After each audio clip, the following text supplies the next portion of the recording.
Assalamualaikum warahmatullahi wabarakatuh. Halo, apa kabar Sobat Hikayat? Bertemu lagi dengan saya Abiyara 2 di Hikayat Kehidupan. Nah guys, kalian tahu gak sih kalau isi berita akhir-akhir ini nih udah kayak yang bikin stres aja kita lihatnya. Gimana enggak ya, soalnya waktu buka medsos, isi timelinenya itu udah kayak di akhir zaman aja gitu. Yang namanya kriminalitas itu udah kayak jadi makanan sehari-hari gitulah ya. Apalagi makin kesini, itu kayak perilaku-perilaku kejahatan itu makin aneh-aneh aja. Yang terbaru kemarin tuh, itu malah ada ya 2 orang pemuda di Makassar sana yang sampai ngebunuh anak kecil karena mau dijual organ dalamnya ke pasar gelap. Ya Allah, itu tuh udah kayak gak bisa berkata-kata lagi lah ya kita ini. Tapi ternyata kalian mungkin banyak yang gak tahu ya, terutama kalian para generasi milenial ini, kalau dulu itu pernah ada loh satu kasus pembunuhan sadis yang bisa dibilang kasus ini nih kasus pembunuhan terbesar lah di Indonesia.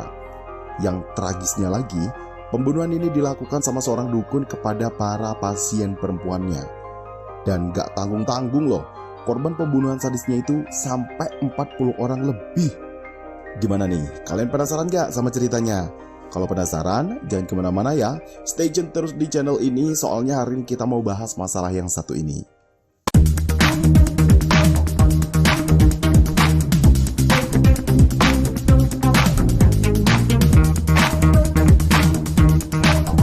Pada pertengahan tahun 1997, rakyat Indonesia geger guys. Bukan sekedar berita kerusuhan yang bikin heboh, tapi ada satu kejadian memilukan lainnya, di mana pada waktu itu, di sebuah ladang tebu di Dusun Aman Damai, Kecamatan Sunggal, Kabupaten Deli Serdang, Sumatera Utara, polisi menemukan 42 jasad yang sebagian besar udah menjadi tengkorak. Semua jasad itu adalah wanita telanjang berumur 13-27 tahun. Terdapatlah seorang lelaki parubaya yang bernama Ahmad Suraji. Dia bilang nih kalau hampir setiap malam dia itu selalu didatengin sama mendiang bapaknya melalui mimpi. Dan bapaknya itu bilang kalau mau ngasih dia satu ilmu yang sakti banget. Yang katanya sih ilmunya ini gak terkalahkan. Sebuah kesaktian yang gak ada lawannya, tapi bisa juga jadi penolong buat banyak orang. Tapi untuk bisa mempelajari ilmu ini ada syarat-syarat yang harus Suraji penuhi. Dan diantaranya syarat itu adalah si Suraji ini harus menumbalkan 72 perempuan. Dan yang bikin jijik itu, Suraji itu juga harus menyedot air liur perempuan yang udah dia bunuh tersebut. Nah, mendengar syarat yang satu ini, Suraji itu sempat mikir, ini syarat kok berat banget ya. Istilah kata mau jadi presiden aja gak seberat ini persyaratannya. Tapi karena akal sehatnya udah ketutup sama nafsu menguasai ilmu sakti itu, jadinya dia mau aja guys. Apalagi waktu itu dia juga melegitimasi perbuatannya itu dengan alasan kalau pengorbanan 72 perempuan ini gak ada apa-apanya bila dibandingkan dengan ribuan orang yang akan bisa dia tolong dengan kesaktiannya kelak. Suraji ini adalah seorang pria tamatan SD dengan perawakan kurus tinggi yang sederhana penampilannya. Terlahir pada 10 Januari 1949, Ahmad Suraji ini merupakan anak pertama dari 2 orang bersaudara, pasangan dari Jogan dan Sarti, di mana ayahnya itu meninggal waktu dia baru berumur 7 bulan. Nah, pada awalnya Suraji ini terlahir dengan nama Sagimin. Tapi di tempat tinggalnya itu Ahmad Suraji ini biasa dipanggil dengan sebutan Nasib Klewang. Karena dulu itu dia pernah kejebur sumur terus selamat, makanya dia dipanggil dengan sebutan Nasib. Nah, karena kalau kemana-mana dia ini selalu aja bawa klewang atau semacam senjata tajam yang bentukannya kayak golok, akhirnya dia itu disebut dengan julukan Nasib Klewang. Sagimin alias Nasib Klewang ini sejak umurnya baru 12 tahun itu memang udah dikenal hobi banget sama yang namanya ilmu dukun-dukunan. Apalagi waktu itu di rumahnya itu ada banyak banget buku tentang ilmu perdukunan, peninggalan mendiang bapaknya yang kebetulan dulu semasa kerjanya itu kerjanya sebagai dukun juga. Waktu umur 27 tahun, si Nasib Klewang ini nikah sama perempuan asal Pekanbaru yang bernama Tumini. Dan setelah menikah itulah namanya kemudian berganti menjadi Ahmad Suraji. Ya maksudnya biar ada kayak semacam harapan gitulah. Biar hidupnya ini ke depannya itu jadi kayak penuh berkah gitu. Setelah pernikahannya itu semuanya berjalan normal. keluarga mereka ini adem ayem, Tumini juga itu hidupnya lempeng aja nggak banyak nuntut. Dan dari pernikahannya ini mereka juga dikaruniai keturunan, bukan 1 atau 2 loh, tapi ada 4 orang anak yang dihasilkan dari pernikahan mereka ini. Cuma yang masih mengganjal di hati Suraji waktu itu adalah dia ini pengen banget punya anak cewek. Sementara anak dari pernikahan sama Tumini ini keempat-empatnya itu semuanya cowok. Akhirnya Suraji ini bilang kalau dia itu mau nikah lagi. Mungkin yang ada di pikirannya waktu itu, kalau dia ini nikah lagi, kali aja bisa dapat anak cewek. Ya walaupun awalnya itu berat, akhirnya Tumini ini akhirnya rela-rela aja kalau suaminya ini nikah lagi. Apalagi waktu itu yang mau dinikahin sama si Suraji ini adik kandungnya Tumini sendiri. Cuman yang bikin kaget lagi itu adalah ternyata Suraji ini gak mau nikah sama satu perempuan guys. Dia itu mau langsung nikah lagi, tapi sama 2 perempuan sekaligus. Dan yang bikin mind blowingnya lagi nih ya, kedua perempuan yang mau dinikahi sama Suraji ini adalah adik kandung Tumini, yakni Tuminah sama Ngatiyah. Nah tentu aja ya permintaan gak lazimnya Suraji ini ditolak mentah-mentah sama ibunya. Sampai sempat tengkar mereka waktu itu. Hingga pertengkaran itu berujung pada Suraji ini mengusir ibu kandungnya keluar dari rumahnya. Suraji. Cuma kok Tumini ini diem-diem baik ya? Padahal perasaan dia kan pasti sakit banget ya waktu itu. Apakah ini yang dinamakan cinta itu buta? Kondisi yang ada pada Suraji ini, dimana dia tinggal satu atap bersama ketiga istrinya, itu kayak bikin tetangga-tetangganya itu ngerasa gimana gitu ya. Apalagi ini kan di desa ya, yang mana pasti hal ini nih pasti jadi bahan gibah yang paling hot lah di sana. Tapi walaupun tahu hal ini, Suraji ini ya biasa-biasa aja. Karena dia itu yakin betul sama keputusannya ini. Secara kan katanya keputusan ini nih sumbernya ya dari perintah mendiang ayahnya juga yang sering datang lewat mimpi. Katanya begitu. Seiring dengan berjalannya waktu, kesaktian Suraji ini mulai terkenal kemana-mana guys. Pokoknya udah banyak lah pasien-pasien yang udah dia sembuhin. Mulai dari penyakit ringan sampai ke masalah yang berat-berat itu udah dia atasin semuanya. Malah saking saktinya nih, si Suraji ini sampai diberi julukan Datuk loh di tempat tinggalnya itu.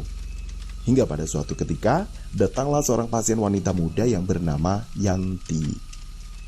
Pada suatu hari Yanti ini ketemu sama temennya yang waktu itu menurut Yanti temennya itu kayak penampilannya itu makin cantik dan seger aja. Temennya ini cerita kalau dia jadi percaya diri kayak gitu itu tuh karena bantuan seorang dukun yang bernama Suraji. Nah, Yanti ini kepingin nih kelihatan kinclong juga kayak temennya itu. Hingga akhirnya dikasih taulah si Yanti ini alamatnya Datuk Suraji ini sama temennya itu. Beberapa hari setelah pertemuan dengan temennya itu, Yanti ini beneran datang ke rumahnya Suraji. Dan sebagaimana layaknya percakapan antara pasien sama mbak dukun kayak di film-film itu ya, akhirnya Yanti dikasih segelas air bening yang udah dimantra-mantrain sama Suraji. Kata Suraji, ada satu ritual lagi yang harus Yanti lakukan kalau dia itu benar-benar pengen sempurna terlihat cantik dan lancar rezeki. Jadi Suraji ini minta Yanti menemui dia di perbatasan desa pada besok malam harinya. Dan bener aja, Yanti pun datang juga ketemuan sama Suraji malam itu. Dari tempat mereka ketemuan itu, Yanti diajak Suraji masuk ke sebuah perkebunan tebu. Yanti waktu itu agak takut ya, cuma karena dia itu benar-benar pengen kinclong kayak temennya itu, ya akhirnya diikutin juga kemana Suraji ini ngebawa dia. Di tengah perkebunan tebu, di dekat sebuah gubuk, Yanti disuruh berhenti. Suraji ngeluarin cangkul dari dalam karungnya, terus dia gali tanah di situ sampai kedalaman tertentu. Setelah Suraji selesai menggali, dia minta Yanti buat telanjang bulat. Suraji waktu itu ngelihat Yanti ini kayak ragu gitu ya, itu tuh sempat bilang sama Yanti kalau dia ragu, mending gak usah dilanjutin aja ritualnya. Dan Suraji ini bilang kalau ritual kayak gini ini udah sering banget dia lakukan ke semua pasiennya. Dan pasiennya itu ya akhirnya pada sukses-sukses semua. Yanti yang memang awalnya itu ada sedikit keraguan, itu malah jadi kayak lebih mantap lagi pas dengar Suraji ngomong kayak gitu. Akhirnya dia nurut aja. Yanti pun kemudian menanggalkan pakaiannya satu demi satu, hingga sampai akhirnya dia itu telanjang bulat di hadapan Suraji.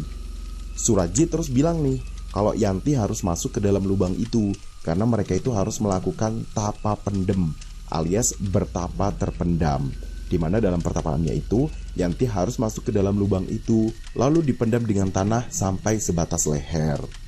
Nah waktu itu si Yanti ini kayak mulai sadar nih kalau ada yang gak beres nih sama dukun yang satu ini. Jadi Yanti ini mau mengurungkan niatnya buat ngelakuin ritual tapa pendem itu. Suraji yang udah capek-capek gali tanah sedalam itu, tapi ini korbannya malah gak mau masuk. Itu kan kayak jadi sebel gitu ya. Akhirnya dia bekaplah si Yanti ini dan dia dorong Yanti ke dalam lubang. Tapi untung aja Yanti bisa ngelawan dan dia itu pakai bajunya ala kadarnya terus lari keluar perkebunan tebu tersebut. Setelah kejadian ini, sayangnya Yanti ini gak cerita ke siapa-siapa tentang kejadian yang baru aja dia alami.